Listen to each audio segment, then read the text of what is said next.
जय हिंद दोस्तों, यूपीएससी 9 में आपका स्वागत है। जैसा कि हम देख रहे थे, प्रीवियस ईयर क्वेश्चंस को कर रहे थे दोस्तों, उसी सीरीज़ में ये नेक्स्ट वीडियो है आपका कोस्टल पार्ट और उसके आइलैंड समूह को लेके दोस्तों। ठीक है, तो ये जो PYQ हैं दोस्तों आपके एग्ज़ाम्स के लिए, जितने भी एग्ज़ाम्स हैं, चाहे RO आ रहा है, उत्तर प्रदेश जो 12 PCS है, 12 अक्टूबर, Bihar PCS, Madhya Pradesh, even Uttarakhand PCS, यहाँ से डायरेक्टली क्वेश्चंस आपके एग्ज़ाम में देखने को मिलेंगे।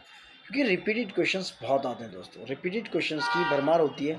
अगर रिपीटेड क्वेश्चंस नहीं भी आ रहे हैं तो उनके जो ऑप्शंस होते हैं, उन ऑप्शंस में से वो रिवर्स इंजिनियरिंग करके कुछ ना कुछ बना कर रख देते हैं दोस्तों। ठीक है, तो इनको करना मत भूलिएगा, क्योंकि कई बार क्या है, कह रहे नहीं हम तो वहाँ से पढ़ लिए हैं, वहाँ से कर लिए हैं, उसके बावजूद भी क्या है, क्वेश्चन गलत हो जाते हैं।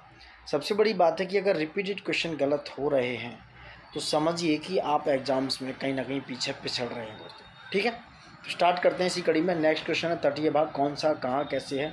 ठीक है, देखो एक क्वेश्चन और भी आता है कई बार कि कोरोमंडल तट और मालाबार तट में कौन सा ज़्यादा बड़ा है। तो कोरोमंडल तट का जो एरिया है और कोरोमंडल तट की चौड़ाई ज़्यादा बड़ी है दोस्तों। ठीक है, कहाँ पड़ता है, ये तो नागापट्टनम तमिलनाडु में पड़ता है कोरोमंडल, मालाबार पड़ता है केरला में। ठीक है, चलिए अभी इसमें आगे आएगा, देखते हैं। तो ये कह रहा है निम्नलिखित नगरीय केंद्रों में से कौन कोरोमंडल तट पर अवस्थित है। इनमें से नागपट्टनम, विशाखापट्टनम, रत्नागिरी, एर्नाकुलम की बात हो रही है। कौन कोरोमंडल तट पर, यानी कि तमिलनाडु वाले में है। विशाखापट्टनम आंध्र प्रदेश, रत्नागिरी महाराष्ट्र, एर्नाकुलम केरल का पार्ट है।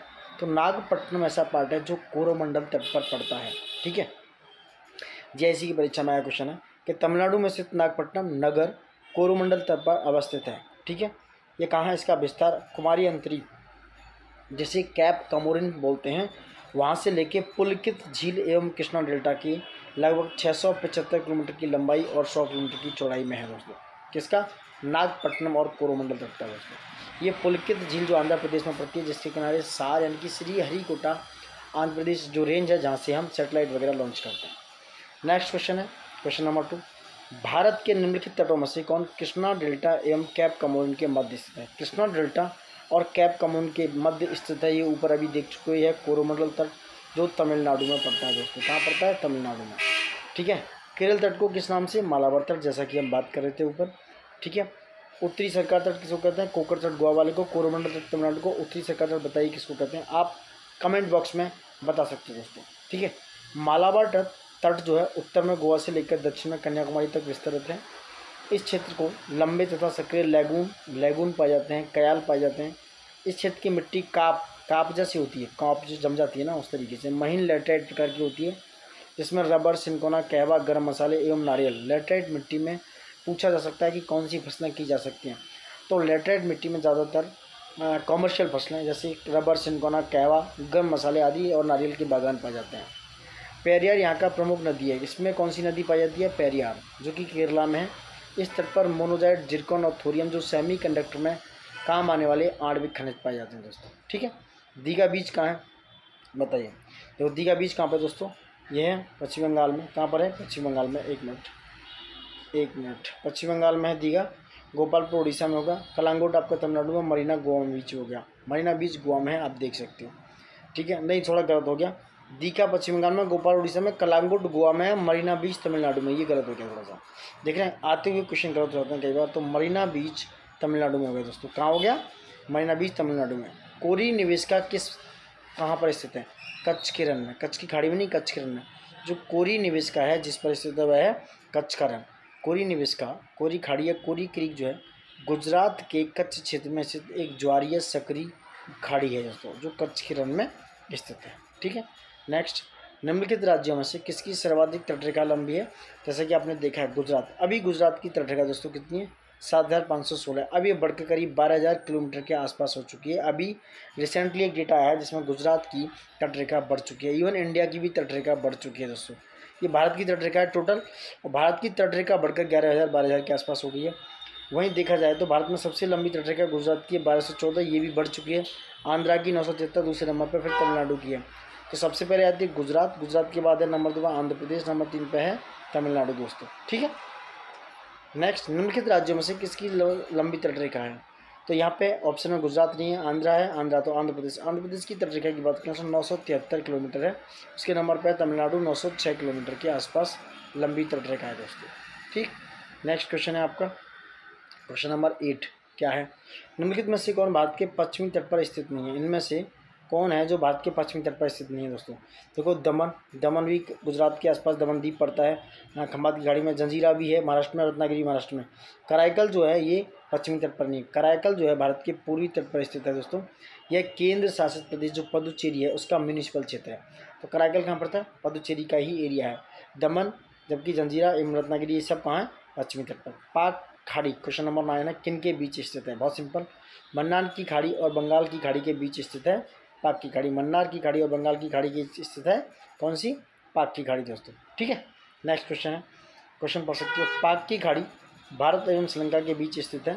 थोड़ा सा और लाइट करता हूँ उसको, वहाँ मज़ा आएगा। श्रीलंका के बीच स्थित है।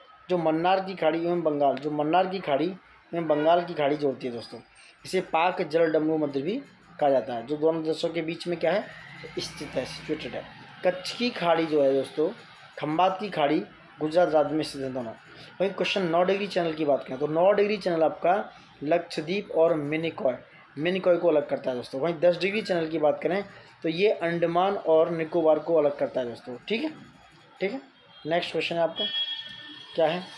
पाक जल संधि भारत को पृथक करती है किससे करती है? श्रीलंका से पृथक करती है दोस्तों। ठीक है, नेक्स्ट क्वेश्चन, भारतवर्ष के निम्न शहरों पर विचार करें तथा नीचे दिए गए कूट से ज्ञात करें कि कौन पश्चिमी तट पर अवस्थित है।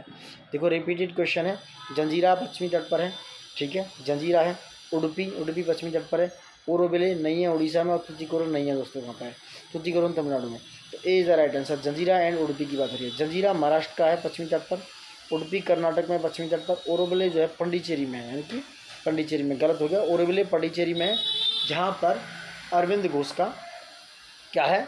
आश्रम है दोस्तों। अरविंद घोष का एक मुख्यालय है। तूतीकोरन अरविंद घोष से उनका मुख्यालय। तूतीकोरन जो है तमिलनाडु में स्थित है। कहाँ पर? तमिलनाडु में पूर्वी तट पर है दोस्तों। ठीक है, नेक्स्ट, भारत में कितने राज्य समुद्र के किनारे पर हैं? यानी कि करीब 9 राज्य हैं। 9 राज्य जो है भारत की, इससे कोस्टल एरिया बनाते हैं, कोस्टल लाइन बनाते हैं। 9 राज्य भारत के हैं दोस्तों। 9 राज्य तटरेखा से हैं। ये राज्य हैं गुजरात सबसे लंबा, उसके बाद आंध्र प्रदेश नंबर 2, नंबर 3 तमिलनाडु 906 के आसपास, फिर महाराष्ट्र, गोवा, कर्नाटक, केरल की बात हो रही है। उड़ीसा और पश्चिम बंगाल भी हैं दोस्तों। सर्वाधिक लंबी समुद्री राज्य गुजरात बनाता है, जो उसकी 1214.7 किलोमीटर है। और भारत में द्वीप हैं इतने, और इनकी कुल तटीय लंबाई है 7516 से बढ़कर करीब 12000 के आसपास हो गई है। थोड़ा डेटा एग्जैक्ट नहीं पता कब हो गई है, 11-12 हज़ार के आसपास हो गई है दोस्तों। भारत में तटीय राज्यों की संख्या 9 है, जैसा कि आप देख चुके हैं। अब आते हैं अपने द्वीप समूह पर दोस्तों। ठीक है, आप करेंगे कितना जल्दी हम कर रहे हैं, क्योंकि ये क्वेश्चन आपको सब आते हुए हैं, बस इनको रिवीजन के तौर पर आपको करना है। ये आपकी एक्यूरेसी को एनहेंस करेंगे। ठीक है, कौन अंडमान और निकोबार द्वीप समूह का एक द्वीप नहीं है? इनमें से कौन सा एक है जो अंडमान निकोबार द्वीप समूह का एक द्वीप नहीं दोस्तों? रूटलैंड द्वीप अंडमान में पड़ता है। नारकोंडम द्वीप भी पड़ता है, जहाँ पे बैरन जो एक्टिव ज्वालामुखी है, बल्कि बोमपाको द्वीप भी पड़ता है दोस्तों। अमन द्वीपी द्वीप नहीं पड़ता। अमीन द्वीपी द्वीप जो दोस्तों कहाँ पड़ता है? अमन द्वीपी द्वीप आपका दोस्तों कहाँ पड़ता है? अमन द्वीपी द्वीप आपका पड़ता है कहाँ पर? ये पड़ता है आपका, कहाँ पर पड़ता है? लक्षद्वीप में। लक्षद्वीप में स्थित है दोस्तों। अमन द्वीपी द्वीप कहाँ पर है? ये लक्षद्वीप में स्थित है दोस्तों। ठीक है, कहाँ पर है? लक्षद्वीप में स्थित है। ठीक, वहीं रूटलैंड द्वीप, नारकोंडम द्वीप और बोमपाको द्वीप ये कहाँ पर है? ये सारे द्वीप जो हैं आपके दोस्तों अंडमान निकोबार का पार्ट है। ठीक है, नेक्स्ट है, भारत के किस भाग में बैरन ज्वालामुखी, जिसकी हम अभी बात कर रहे थे, दिस इज किसमें? अंडमान द्वीप समूह में। किसमें? अंडमान द्वीप समूह में। जैसे ऊपर बात की, बैरन द्वीप जो है एक्टिव ज्वालामुखी है। यह द्वीप लगभग 3 किलोमीटर क्षेत्र में फैला है। समय समय पर यहाँ पर ज्वालामुखी विस्फोट होते हैं। हालिया विस्फोट नवंबर 2020 में हो चुका है दोस्तों। नेक्स्ट, निम्नलिखित में कौन भारत में ज्वालामुखी द्वीप है? दैट इज कॉल्ड बैरन द्वीप, जो कि अंडमान में पड़ता है। ठीक, श्रीहरिकोटा द्वीप स्थित है पुलकित झील पर। ठीक है, किस पर? पुलकित झील पर, पहले भी हम बात कर चुके हैं। श्रीहरिकोटा द्वीप जैसे बोलते हैं सार, जहाँ से आपके जितने भी सैटेलाइट हैं सब लॉन्च किए जाते हैं। श्रीहरिकोटा द्वीप पुलकित झील जो बे ऑफ बंगाल के सहारे पड़ता है दोस्तों। इसी द्वीप में भारतीय अंतरिक्ष अनुसंधान यानी इसरो के उपग्रह प्रशिक्षण केंद्र स्थित है। चिल्का झील उड़ीसा राज्य में है दोस्तों। निम्नलिखित भारतीय द्वीपों में से कौन सा द्वीप भारत एवं श्रीलंका के मध्य? बताइए दोस्तों, बहुत सिंपल है, रामेश्वरम। एलिफेंटा द्वीप जो है महाराष्ट्र में है। ठीक है, निकोबार अंडमान निकोबार में, सॉल्सेट मुंबई में दोस्तों। ठीक है, पम्बन द्वीप जो है, जो आदम पुल का हिस्सा है, चट्टानी धरातल पर रखा है दोस्तों। भारत का सर्वाधिक आबादी वाला द्वीप कौन सा है? इनमें से सॉल्सेट जो मुंबई द्वीप है। भारत की सर्वाधिक आबादी वाला द्वीप है सॉल्सेट, जिसमें करीब करीब इतने 1.5 करोड़ के आसपास, देख लो 15 लाख कितना, 1 करोड़ 51 लाख के आसपास मुंबई में स्थित है। उसके बाद इसमें से अगर क्रोनोलॉजी में लगा जाए, इसमें देखा जाए, उसके बाद है नंबर 1 पे सॉल्सेट, नंबर 2 पे अंडमान, जिसमें पाए जाते हैं करीब 3,80,000 के आसपास। उसके बाद है माजुली द्वीप, जिसमें ज़्यादा है। लक्षद्वीप सबसे चौथे नंबर पर आता है क्रोनोलॉजी में अगर लगा जाए तो। सॉल्सेट, अंडमान, मालदीव और लक्षद्वीप की बात हो रही है। नेक्स्ट, निम्नलिखित में से कौन सा द्वीप भारतीय तटरेखा की सुदूरवर्ती द्वीप का श्रेणी में आता है? सुदूरवर्ती द्वीप की श्रेणी में आता है कौन सा द्वीप है दोस्तों?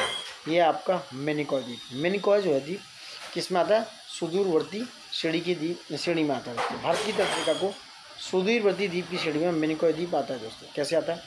लक्षद्वीप के सबसे दक्षिणी द्वीप समूह को मिनिकॉय कहते हैं, क्योंकि ये कहाँ है? लक्षद्वीप जो इस वाले एरिया में है, इनका जो सबसे दक्षिणी साउथ वाला इलाका है वो मिनिकॉय कहलाता है। 9 डिग्री चैनल द्वारा मिनिकॉय एवं लक्षद्वीप को शेष देशों से, लक्षद्वीप से मिनिकॉय अलग होता है 9 डिग्री चैनल के द्वारा। मिनिकॉय द्वारा 8 डिग्री चैनल द्वारा मालदीव, 8 डिग्री चैनल अगर आ जाता है तो मिनिकॉय और मालदीव के बीच में, अगर नीचे से बात करें यानी इधर से बात करें, यहाँ से 1 मिनट यहाँ बनाता हूँ, यहाँ से बात करें तो यहाँ पे क्या है? मालदीव, मालदीव और इसके बीच में 8 डिग्री चैनल होगा, ये हो गया मिनिकॉय। यहाँ पे 9 डिग्री चैनल होगा, यहाँ पे बीच होगा लक्षद्वीप। ठीक है, तो लक्षद्वीप ये हो गया मिनिकॉय और ये हो गया मालदीव। ठीक है, 8 डिग्री और ये 9 डिग्री चैनल इनके बीच में स्थित है दोस्तों। ठीक है, ये हो गया इनका पूरा लक्षद्वीप का हिसाब किताब। वहीं भटकल, भटकल कहाँ पड़ता है? कर्नाटक में पड़ता है। भटकल कर्नाटक के अंतर्गत आता है। अरनाला जो है एक जल दुर्ग है। अरनाला जो है एक जल दुर्ग है। अरनाला के नाम से एक इस समय एक जो है समुद्री पोत जो है लाया गया, जो मुंबई के निकट महाराष्ट्र में स्थित है दोस्तों। ठीक है, वहीं हेनरी की बात करें, बहुत इंपॉर्टेंट है। हेनरी बंगाल के यानी कि वेस्ट बंगाल के दक्षिणी भाग में स्थित है। इसका भारतीय तटरेखा सबसे सुदूर है मिनिकॉय द्वीप। तो हेनरी कहाँ पर है? वेस्ट बंगाल में, वेस्ट बंगाल में। हेनरी कहाँ पर है? वेस्ट बंगाल में दोस्तों। ठीक है, ठीक है। नेक्स्ट क्वेश्चन, अन्य तथ्य हैं कुछ, बहुत इंपॉर्टेंट है, आए हुए क्वेश्चन है। क्या है? बेअंत सयोदर किसे कहते हैं? बेअंत सयोदर किसे कहते हैं, मतलब कहाँ इसकी अवस्थिति है? पिरम कहाँ है? द्वारका कहाँ है? द्वीप कहाँ है? बहुत इंपॉर्टेंट क्वेश्चन है, ये आया हुआ क्वेश्चन है। देखो, द्वारका आपका कच्ची खाड़ी में पड़ता है। द्वारका कहाँ है? कठियावाड़ तट पर। तो बेअंत सयोदर हो गया खंबात की खाड़ी में। बेअंत सयोदर हो गया आपका खंबात की खाड़ी में, यानी कि बेअंत सयोदर खंबात की खाड़ी में। देखो ये वाला जो इलाका है, मैं यहाँ मैप बनाता हूँ, एक बार देख लेना, इस तरीके से है, इस तरीके से ये इंडिया है। तो खंबात की खाड़ी यहाँ है, यहाँ पर है बेअंत सयोदर भी। ठीक है, पिरम कहाँ पड़ता है दोस्तों? ये कच्छ की खाड़ी में। तो कच्छ की खाड़ी करीब यहाँ पड़ती है। तो कच्छ की खाड़ी में कौन सा पिरम हो गया? द्वारका काठियावाड़ तट पर है, ये काठियावाड़ यहाँ पड़ गया करीब। ठीक है, और द्वीप आ गया अरब सागर तट में, अरब सागर तट में आ गया। तो 4, 3, 1, 2 is the right answer and D is the right answer regarding this. ठीक है, नेक्स्ट आप देख सकते हो मैथ्स में भी। निम्नलिखित में से कौन गुजरात का बंदरगाह कस्बा नहीं है? इनमें से गुजरात का बंदरगाह कस्बा नहीं है। देखो, ओखा, पोरबंदर, वेरावल की बात हो रही है। तो जामनगर एक शहर है, ना कि पोर्ट है। जामनगर कोई पोर्ट नहीं, एक शहर है। जामनगर मुख्य रिफाइनरी उद्योग के लिए प्रसिद्ध है, जहाँ विश्व की सबसे बड़ी तेल रिफाइनरी निजी क्षेत्र जो है यानी कि प्राइवेट जो है रिलायंस ग्रुप की स्थित है। ये कोई बंदरगाह नहीं है। जबकि ओखा, पोरबंदर और वेरावल गुजरात के बंदरगाह कस्बे हैं। याद रखना, ये आ सकता है क्वेश्चन। ओखा, पोरबंदर और वेरावल ये क्या हैं? ये दोस्तों आपके बंदरगाह कस्बे हैं। कौन? ओखा, पोरबंदर और वेरावल। ये किसके हैं? ये गुजरात के, किसके? गुजरात के कस्बे हैं दोस्तों। ठीक है, ओखा बंदरगाह सौराष्ट्र की उत्तरी पश्चिमी सीमा पर द्वारका जिले में है। यहाँ तिलहन, नमक, सीमेंट निर्यात किया जाता है। विदेशों से कोयला, पेट्रोलियम, रासायनिक पदार्थ और मशीनों का आयात भी इसी बंदरगाह से, ओखा से किया जाता है, जो कि द्वारका जिले में है दोस्तों। ठीक है, ठीक है। अभी 1 मिनट, तो यहाँ पे कंप्लीट हो चुके हैं दोस्तों, ये आपका वीडियो कंप्लीट हो चुका है यहाँ पे। ठीक है, ये तटीय भाग द्वीप समूह है, क्योंकि अब एक वीडियो बनाते हैं इसमें उसमें, जिससे कि पता चलता रहेगा कौन सा किस में। आपको जो भी चैप्टर देखने हैं वो देख सकते हो। नेक्स्ट वीडियो में लेके आएंगे हम मेजर वैलीज हैं, उसके वाटरफॉल्स हैं और लेक्स के बारे में, यानी कि प्रमुख घाटियाँ, जलप्रपात और झीलों के बारे में। It's very important question. यहाँ से 2 क्वेश्चन आपके एग्जाम्स में डायरेक्टली देखने को मिलेंगे, इट्स माई प्रॉमिस दोस्तों। ठीक है, बने रहिएगा, देखते रहिएगा, लाइक शेयर सब्सक्राइब, और ज़्यादा से ज़्यादा सब्सक्राइब कीजिएगा दोस्तों। जो नहीं कर रहे हैं अपने दोस्तों तक पहुंचाइए। आप अपना भला करेंगे तो दूसरों का भला करेंगे, तो आपका अपना खुद का भला होगा। तो ये क्वेश्चंस थे जो बहुत ज़्यादा इंपॉर्टेंट हैं, आप देख सकते हो, वेरी वेरी इंपॉर्टेंट क्वेश्चंस थे जो आपके एग्जाम्स के लिए आपको एग्जाम में डायरेक्टली देखने को मिल सकते हैं दोस्तों। ठीक है, ठीक है। So now thank you for watching it and love you all. जय हिंद दोस्तों।